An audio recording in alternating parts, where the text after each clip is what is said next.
When Samantha walked through the front door that Sunday night, she looked like she'd stepped out of someone else's life. She wasn't sunburned or tired or messy from traveling.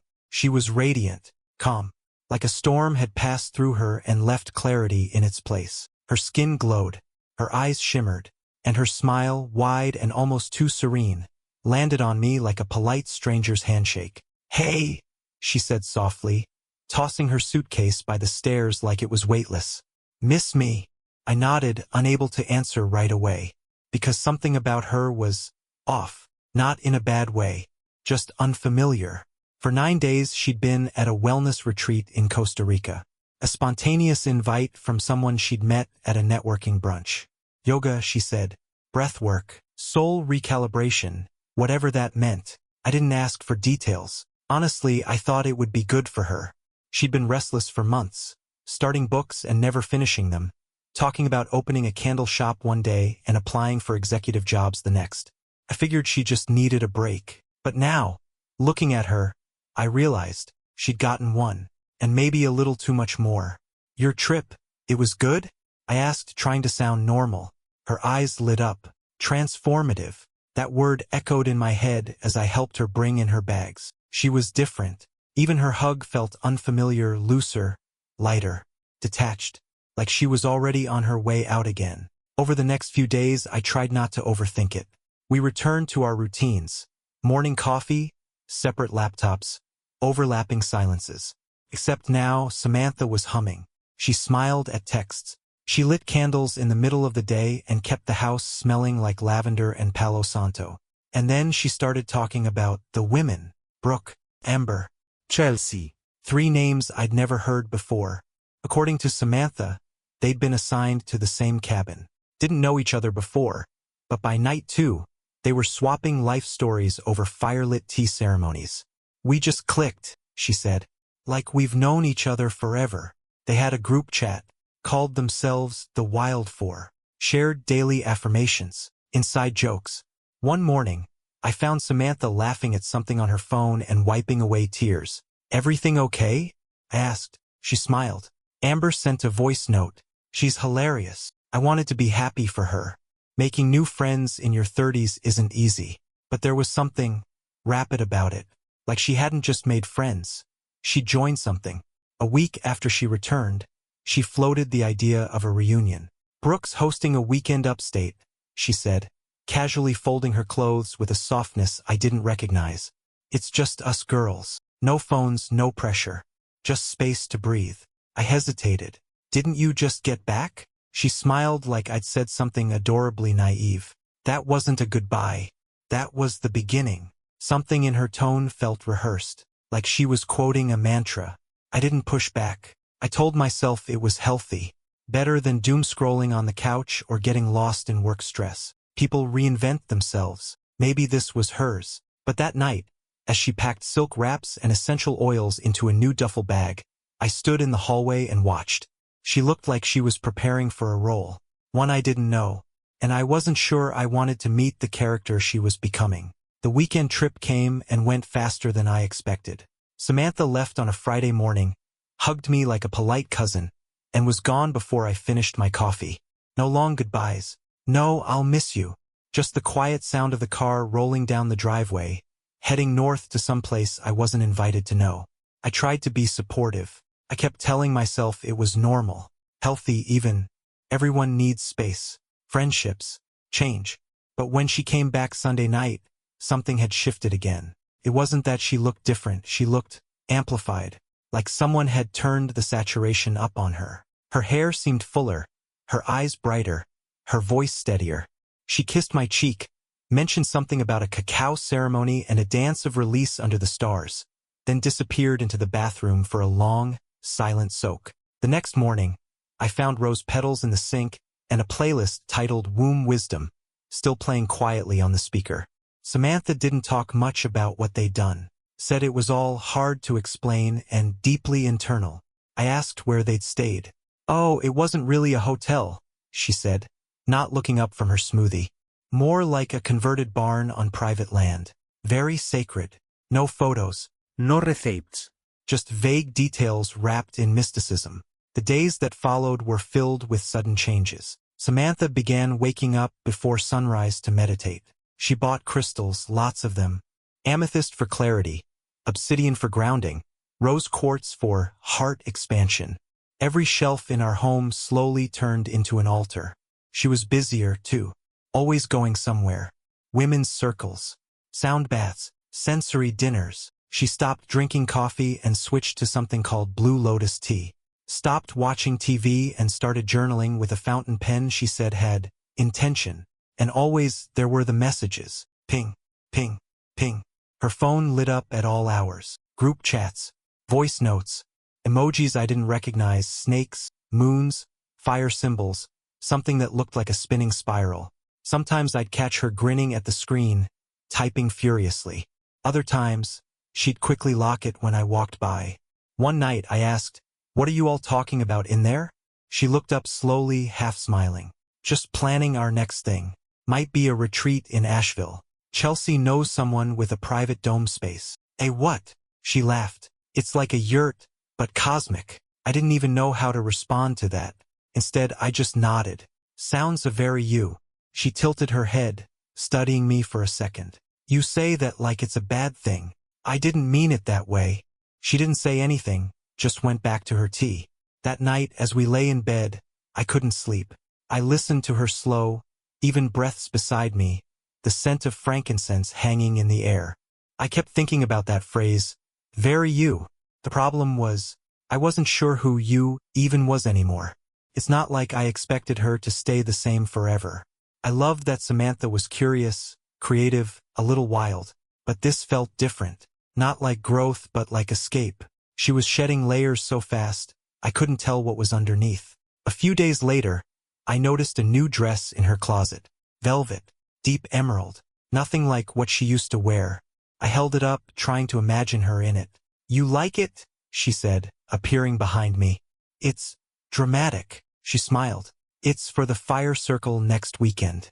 We're doing a rewilding ritual." "What's that mean?" She stepped closer, lowering her voice like she was sharing a secret.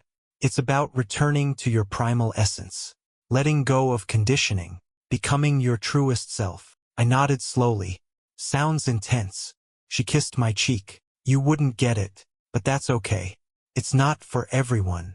And just like that, she walked out of the room. That phrase lingered in my head all night. It's not for everyone. She didn't say it's not for you, but she didn't have to. Something was shifting. She was retreating step by step into a world with no space for me. A world I wasn't invited into, and honestly wasn't sure I'd want to be. The fire circle came and went. I didn't ask for details when Samantha got back. I just watched her unload her car, barefoot, glowing, laughing softly to herself. Her dress was still bundled in the back seat, smelling like smoke and sage when I picked it up later. She said the night had been liberating, and that was all I got.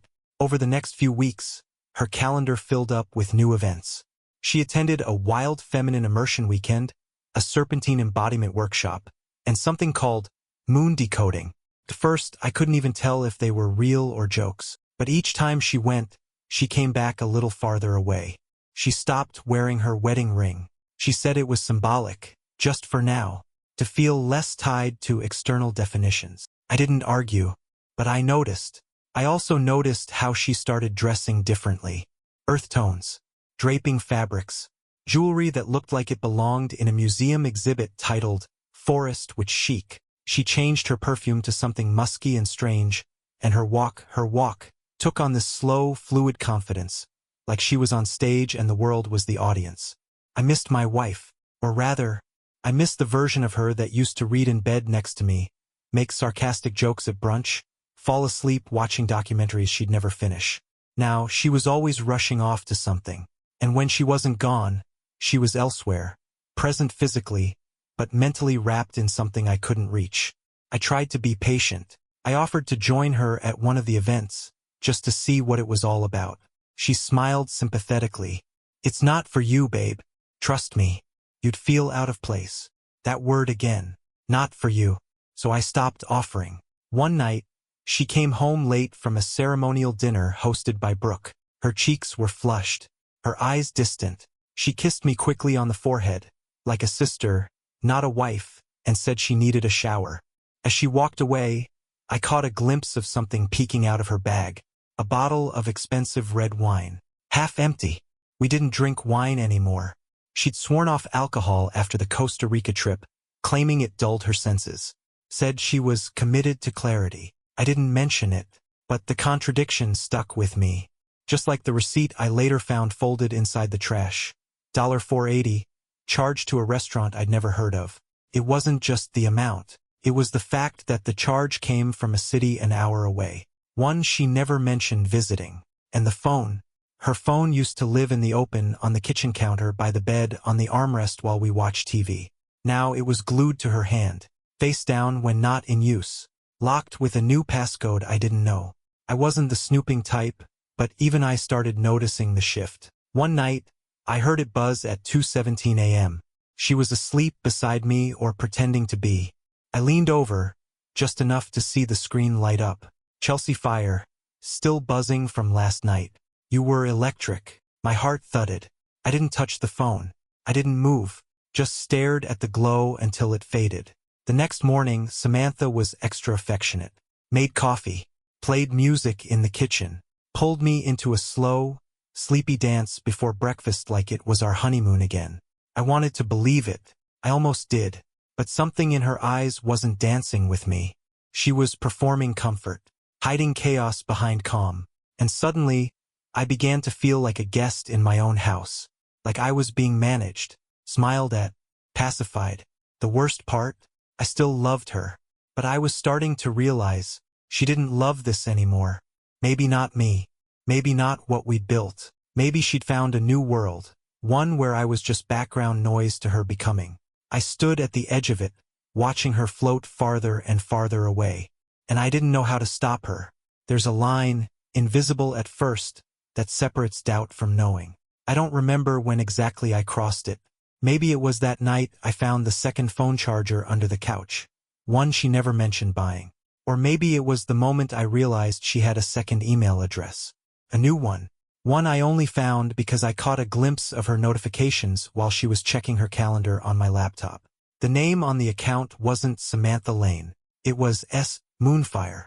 At first I thought it was some kind of joke. An alias for her spiritual blog, maybe. But when I searched it, I found an event listing on a password-protected site, the Marlowe Estate Private Invite-Only Weekend Retreat in Asheville. Same weekend Samantha said she was visiting her sister. I didn't confront her. Not yet. I told myself I needed to be sure.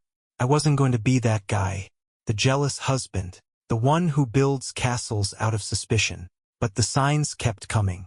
Receipts for high-end lingerie tucked into a drawer she never opened. Uber logs for cities she said she hadn't visited. An unfamiliar pair of earrings in her jewelry box, flashier than her style, still with the tag on. And then came the photo. It was a small Polaroid, half hidden between pages of one of her affirmation journals. Probably slipped there without thought, maybe even forgotten.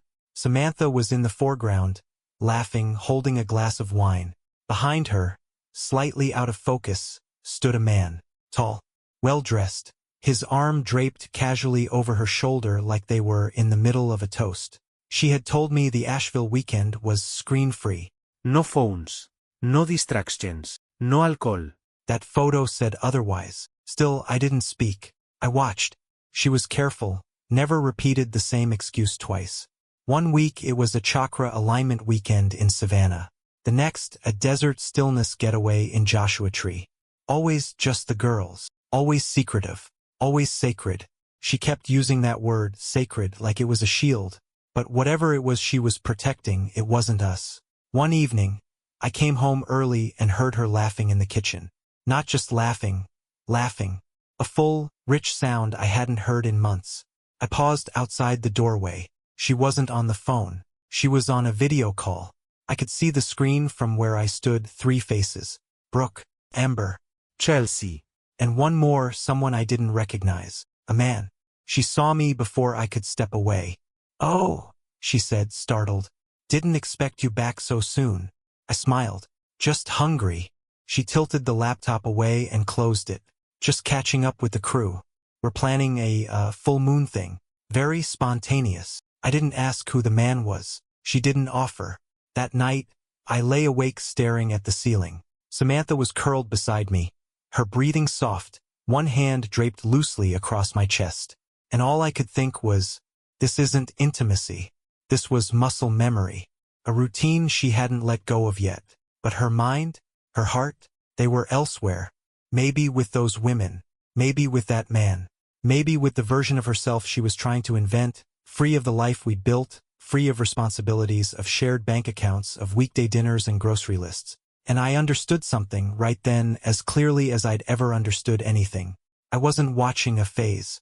I was watching a departure. A slow, stylish, unapologetic exit from the life we'd written together.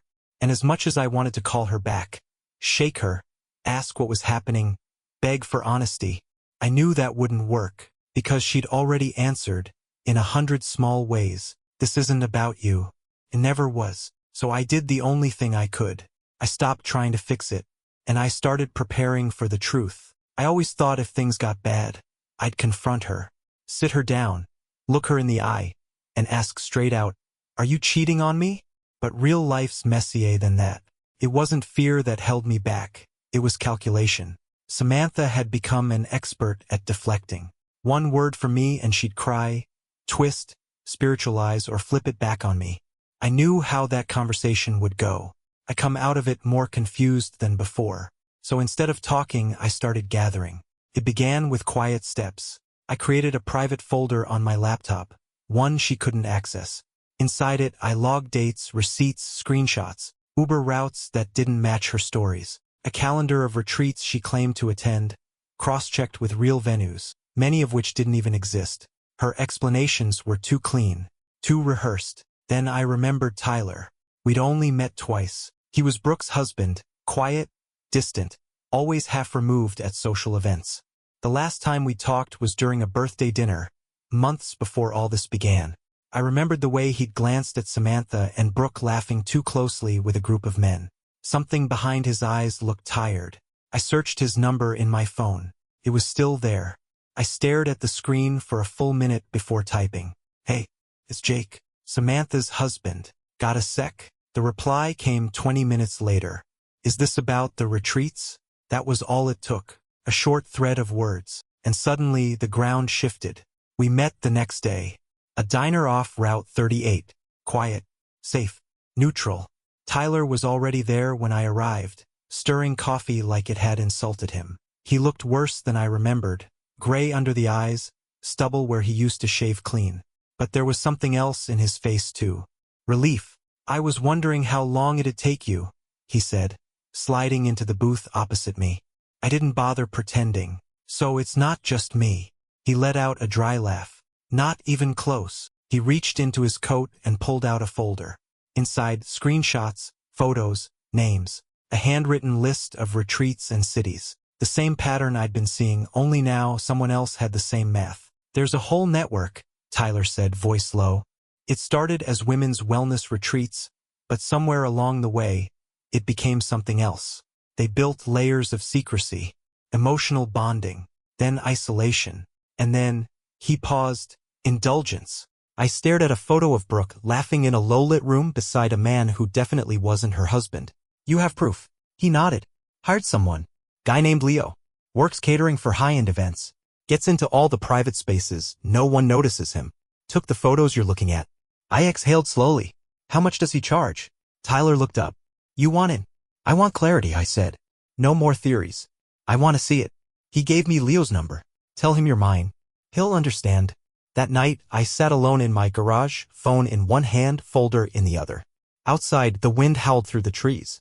Inside, the silence was surgical. I dialed. Leo answered after 3 rings. Yeah? This is Jake, friend of Tyler. A pause. Then, you want eyes on someone? I want the truth. Another pause. You paying cash or digital? Whatever gets you to say yes. He chuckled, not unkindly. There's an event this weekend. Marlowe Estate. Asheville. Same crew, same script. Your wife going? She says she's visiting her cousin in Durham. Then I'll let you know what I see. That was it. No contracts. No fanfare. Just one stranger offering a flashlight in the dark. The next morning, Samantha was radiant. She hummed while making tea, packed a silk robe into a new leather bag, wore a gold necklace I'd never seen before. What's in Durham? I asked casually. She paused just a second too long. A yoga intensive. My cousin's hosting. It's private. Kind of sacred. Of course it was. I kissed her goodbye and watched her drive away, the same way I'd done a dozen times before. But this time was different, because now I wasn't just watching. I was waiting. And for the first time in a long time, I felt like I wasn't crazy. I felt ready. The message came in at 11:41 p.m. I was sitting on the couch in the dark, the TV on mute, half watching a nature documentary I couldn't follow. Samantha had left earlier that day, her cousin yoga retreat excuse still echoing in the hallway after she shut the door. My phone buzzed once, then twice, then again. Leo, got them. Sending now. There were 3 photos. I clicked the first. Samantha sat on a velvet couch, laughing, head tilted toward a man in a crisp blue shirt. His hand rested casually on her lower back. They looked comfortable. Familiar. Like this wasn't new. The second photo showed her standing at a candlelit table. Chelsea and Brooke were on either side. 3 men faced them. Everyone had a glass in hand. Someone was pouring champagne. A blurry server walked by in the background, probably Leo himself. The third was the one that made my chest hollow out. Samantha, leaning in, whispering into the ear of a man I didn't recognize. He was smiling, his hand over hers. Her other hand was resting on his chest. Not joking. Not platonic. Intimate. No yoga mats. No crystals. No sacred ritual. Just expensive liquor, laughter, and something I wasn't invited to understand. I didn't text Leo back immediately. I just stared at the screen. Each photo was like a scalpel, neat, precise, undeniable. Later that night, I typed only one word. Thanks. Then I opened a hidden folder on my laptop. Dropped the images inside. Backed them up on 2 drives. Stored a copy in the cloud under a name no one would think to search. I didn't plan a confrontation. Not yet. I didn't want a shouting match or crocodile tears. What I needed now wasn't a scene. It was control. Samantha returned Sunday night, just after 2 a.m. She crept in quietly, as if silence made her innocent. Her makeup was half-worn, her heels in her hand. That same strange perfume lingered behind her like smoke. She spotted me sitting on the stairs. "Oh," she said, startled. "Didn't think you'd still be up." "Couldn't sleep," I replied calmly. She walked over and kissed my cheek, cool, practiced, hollow. "You okay?" I nodded. "Just missed you." Her smile was quick, forgettable.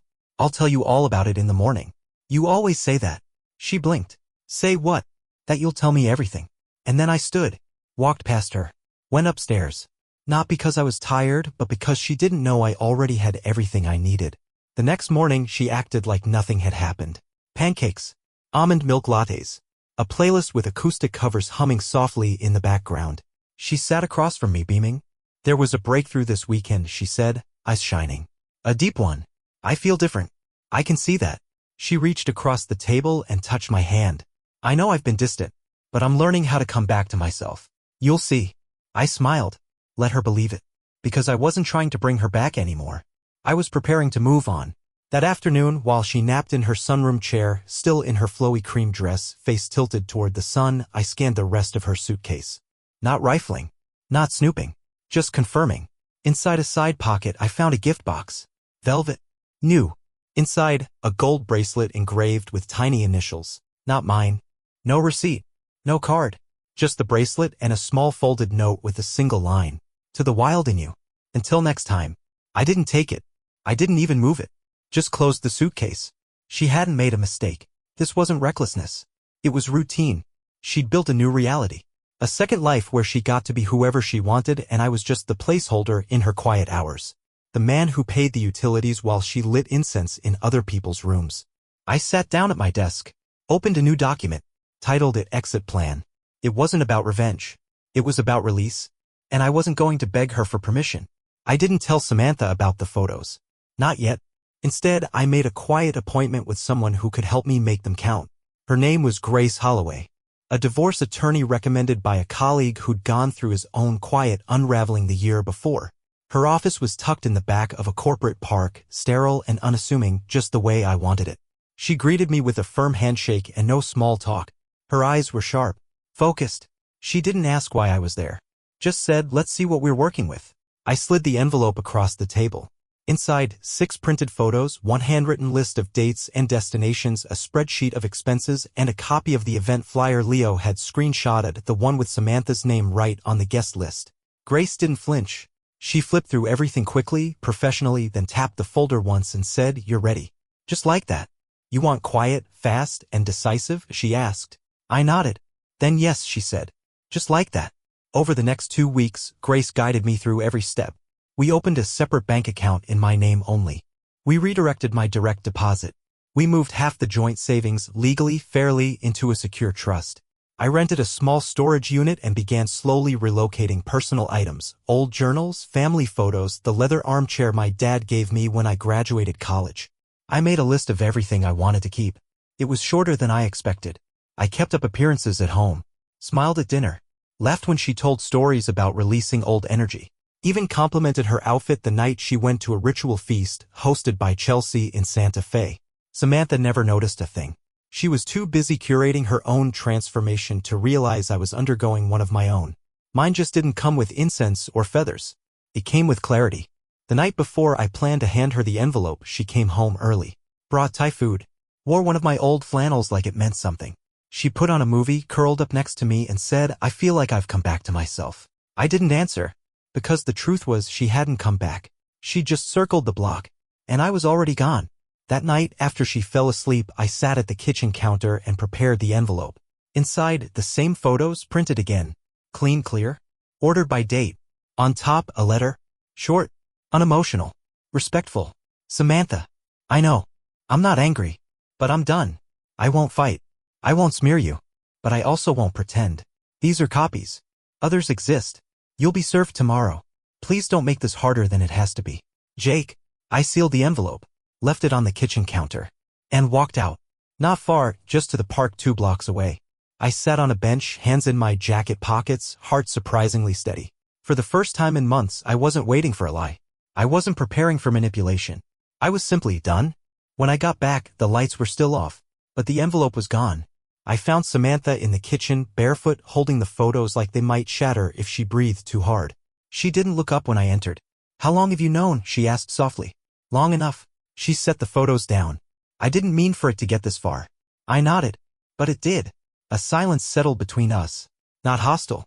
Just final. She looked at me then. Eyes red, but not from tears. "I didn't hate our life." "I know," I said. "But you stopped choosing it." Her shoulders fell and she sat down like gravity had finally found her again. "Is this really it?" she asked. I didn't answer, because we both knew it already was. I left her there, at the table, surrounded by the proof of what she'd been so careful to hide. Not to punish her. Not to win. Just to stop losing myself. The divorce papers were served the next morning, delivered to Samantha's workplace, just like Grace had arranged. It wasn't out of cruelty. It was about timing. The office was neutral ground. No yelling. No slamming doors. No chance for her to spin a news story before the truth arrived. I didn't see it happen, but Grace's paralegal filled me in later. Samantha froze when she saw the envelope. Said nothing. Then tried to walk away. But by then her coworkers had seen it. Whispers had started. She never returned to her desk that day. That night, I came home to find the house quiet. Too quiet. Samantha was sitting at the edge of the bed, staring at the floor. The envelope was open beside her. She didn't look up. "I'm not going to fight you," she said. "I know. I just didn't think you'd go through with it." I didn't reply. There was nothing left to explain. She moved out 2 days later. Took only what she could carry in her car, clothes, journals, some boxes from her studio. No goodbye. No speech. Just a car door closing softly at dawn and tires crunching down the driveway one last time. And just like that, she was gone. But the echo stayed. At first, people reached out, friends, neighbors, her mother. All asking polite, probing questions. "Is everything okay?" We heard about the separation. She said it was mutual. I gave them nothing. Let them wonder. Then the rumors started. Not from me, from inside her own tribe. Amber unfollowed her on Instagram. Brooke posted a cryptic quote about false sisters and energy vampires. Someone in their extended circle leaked screenshots from a group chat, Samantha defending her choices, then attacking anyone who questioned her. It spiraled fast. The retreats dried up. One was quietly canceled. Another was postponed indefinitely. A third vanished from the website entirely, replaced by a message about misalignment within the founding circle. Samantha tried to get ahead of it. She posted a long video, soft lighting, soothing music, a scarf draped over her shoulders like she was preparing for ceremony. In it, she spoke about being misunderstood, about emotional freedom, about how healing doesn't always look pretty. The comments were brutal. Own your actions. This isn't healing, it's hiding. You broke trust, not patterns. She disabled the comment section within an hour. Then she deleted the post, then her entire account. I never said a word. Never clapped back. Never liked the posts from those who turned against her. Never shared the photos again. I didn't need to, because the truth had already done the job. She tried one last time, emailed a small group retreat offering personal energy reconnection sessions out of a borrowed studio. Only 2 people signed up. It was canceled by the end of the week. I heard from her mom once. A voicemail, short and awkward. We didn't know. We're sorry. I hope you're okay. I didn't call back. Not out of spite. Just peace. Meanwhile, my own life started to settle. I moved into a smaller place, quieter, simpler. Just enough room for me and the things that still mattered. The nights felt longer at first, but they didn't feel heavy. Just still. And in that stillness, I found something strange and comforting. Control. I could sleep again. Eat without a pit in my stomach. Leave my phone on the table without fearing what I might see. Sometimes I found things she'd left behind, a scarf in a drawer, a note tucked in a book, a candle with a label in cursive. They didn't hurt. They didn't spark rage. They just reminded me of what was, of what no longer needed to be. Because here's the thing about collapse. When it's over and the dust settles, you finally see what was real. And for the first time in a long time, I wasn't trapped in someone else's performance. I was living something honest. Even if it was quiet. Even if it was alone. I never marked the day the divorce was finalized. No red circle on the calendar. No toast. No dramatic closing of a chapter. It came like a quiet wave, rolled in, settled, and moved on. The official email arrived on a Wednesday. Grace forwarded the confirmation from the court with a one-line message. You're free. I read it once, closed my laptop, and stood by the window. The trees swayed in the wind outside. A dog barked down the street. Somewhere, a lawnmower started up. Nothing had changed, and yet everything had. I moved into a small place just outside the city. 2 bedrooms, one for me and one that I kept empty for now, just a desk, a chair, and a shelf with books I hadn't touched in years. I painted the walls soft gray, planted herbs on the balcony, let the light in every morning like it was something sacred. The peace was strange at first, foreign. I kept expecting some part of the old chaos to sneak back in, a message, a phone call, a ghost of a fight we never finished. But it never came. Samantha disappeared from my life as completely as if she'd stepped through a door and locked it behind her. I didn't try to open it again. There were whispers now and then, someone at the coffee shop mentioning a failed retreat, a neighbor asking where that yoga girl had gone. I smiled politely, said we'd grown apart. Let them fill in their own blanks. I didn't owe anyone the whole story. Not anymore. One day at the grocery store, I ran into Tyler. He looked better. Lighter. We laughed about how our lives had turned into something out of a modern fable. 2 guys who'd watched their wives fly too close to the sun with crystals in hand. You hear anything? He asked, bagging frozen peas. About Brooke, I said. He shook his head. About yours? I paused. Then, no. And I'm not looking. He nodded. Smart. We didn't exchange numbers. Didn't promise to catch up. Just nodded like soldiers passing each other on opposite ends of a war that didn't need revisiting. In the months that followed, I began rebuilding in ways that felt almost invisible. I signed up for a local volunteer group helping kids with reading every Thursday afternoon. I reconnected with my sister, who used to tiptoe around my marriage like it was an exposed wire. I started cooking again, not because someone else expected dinner, but because I wanted to try a new recipe. I even went running. Not from something. Just to feel breath in my lungs, sun on my skin. There were still moments, quiet, sharp ones, when I'd remember. Not the betrayal, but the beginning.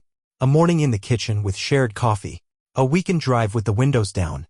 A laugh that felt like home. And I'd wonder, was any of it real? But I stopped asking eventually. Because the question didn't matter. It wasn't about rewriting the past. It was about building a present I could live in without flinching. One night, months after the dust had truly settled, I found something at the back of my closet, a letter Samantha had once written me on our first anniversary. Flowing handwriting. Big dreams. A line that said, "You are the safest place I've ever known." I didn't cry. I didn't get angry. I just folded it back up, placed it in a box of old photos, and closed the lid. She was wrong. I was the safest place. She just never stayed long enough to realize it. And now? Now I wake up alone. But not lonely. I don't wait for footsteps that never come. Don't flinch at shadows that might be lies. Don't watch the clock to measure how far someone's drifting. Instead, I make coffee. Open the windows. Let the day in. I write. I rest. I live. And when people ask if I regret anything, if I wish I had acted sooner or stayed longer, I just smile. Because here's the truth. Sometimes the most powerful thing you can do when someone shows you who they really are is believe them. And then quietly, gracefully, walk away. Not to win, not to punish, but to reclaim what was yours all along. Your peace, your dignity, your life, the one you were always meant to live. Without permission, without pretending. Just you. Whole, awake, free.